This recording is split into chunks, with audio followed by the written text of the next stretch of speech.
Hi guys, இன்றைக்கி நம்ம பார்க்க போகிறது ஒரு ஈஸியான டிஃபன் ரெசிபி. வாங்க சீக்கிரமாக பண்ணலாம். அதுக்கு தேவையான பொருட்கள் கடுகு, உளுந்து, இது வந்து ஃப்ரை பண்ணிக்கணும். அதுக்கப்புறமா தக்காளி, வெங்காயம், பச்சை மிளகாய், காரம், அதுக்கப்புறமா உப்பு. 1 கப் ரைஸுக்கு 3 கப் தண்ணி போட்டு ஊற வச்சுருக்கோம். இப்போ வாங்க சீக்கிரமாக சமையல் பண்ண ஆரம்பிச்சிடலாம். ஃபஸ்ட்டு இந்த வறுக்கிற பொருளை எடுத்து நம்ம ஆயிலில் போட்டுடணும். அது கொஞ்சம் வந்து ஃப்ரை ஆக விடணும், ஒரு ப்ரௌனிஷ் கலருக்கு வரதுக்கு. இப்போ வந்து எல்லோ கலரில் ஃப்ரை ஆகிடுச்சு எல்லாமே. இப்போது தக்காளி, வெங்காயம், பச்சை மிளகாய் எல்லாத்தையுமே ஃபஸ்ட்டு வெங்காயத்தை போட்டுடணும். கொஞ்சம் அது வந்து ப்ரௌன் கலர் போட்டுடணும். இப்போ வதங்கிடுச்சு, நம்ம இப்போ தக்காளி போட்டுடலாம்.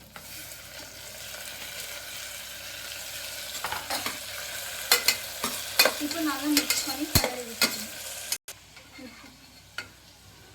வதக்கிறப்போ இப்போ கொஞ்சம் உப்பு போட்டால் அது சீக்கிரமாக ஃபாஸ்ட்டாக வதக்கிடும்.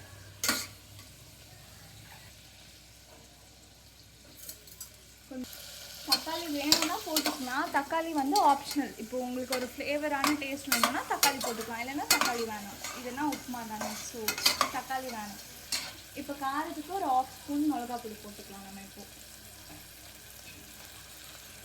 இப்போ ஜஸ்ட் இதெல்லாம் வதங்கிடுச்சு. இப்போ 3 கப் தண்ணி மட்டும் அதில் போட்டு ஹீட் பண்ணிக்கணும்.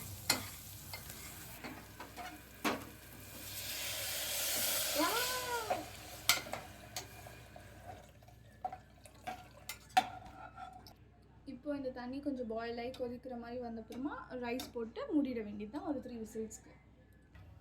இப்போ இந்த டைமில் நம்ம உப்பு காரம்லாம் பார்த்துக்கலாம். இப்போ ரைஸ் நம்ம போட்டுடலாம்.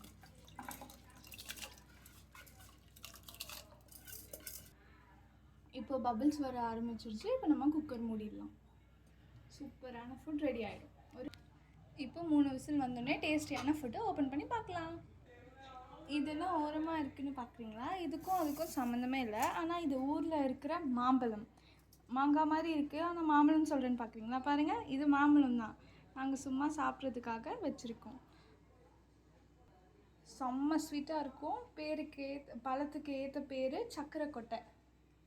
நாங்கள் சாப்பிட போகிறோம் உப்புமா ரெடி ஆகிறதுக்குள்ளே. இப்போ விசில் ஸ்டாப் ஆகிடுச்சு. இப்போது ஓப்பன் பண்ணி பார்க்கலாம். இப்போது கடுகெல்லாம் மேலே வந்திருக்கு இல்லையா? இப்போது ஒரு கிண்டிட்டு நம்ம எப்படி இருக்குன்னு பார்ப்போம். இப்போ வந்து கடுகு மேலே இருக்கிறதுனால ஒரு கிண்டிட்டும் ஒரு செம்ம டேஸ்ட் இருக்குது. இதுக்கு வந்து நார்மலாக ஊறுகாய் கூட சாப்பிட்லாம், இல்லைன்னா வேணும்னா நம்ம சட்னி இது போட்டுடலாம். உடச்சக்கடலை, ஆனியனு, ஒரு கார்லிக்கு, 2 குண்டு மிளகாய் போட்டுட்டு அரைச்சிட்டு ஒரு க்யூக்கான உடச்சக்கடலை சட்னி ரெடி பண்ணிடலாம். இப்போ நான் டேஸ்ட் பண்ண போகிறேன், நீங்களும் டேஸ்ட் பண்ணுவாங்க. Thank you guys. Happy hands. Happy hands.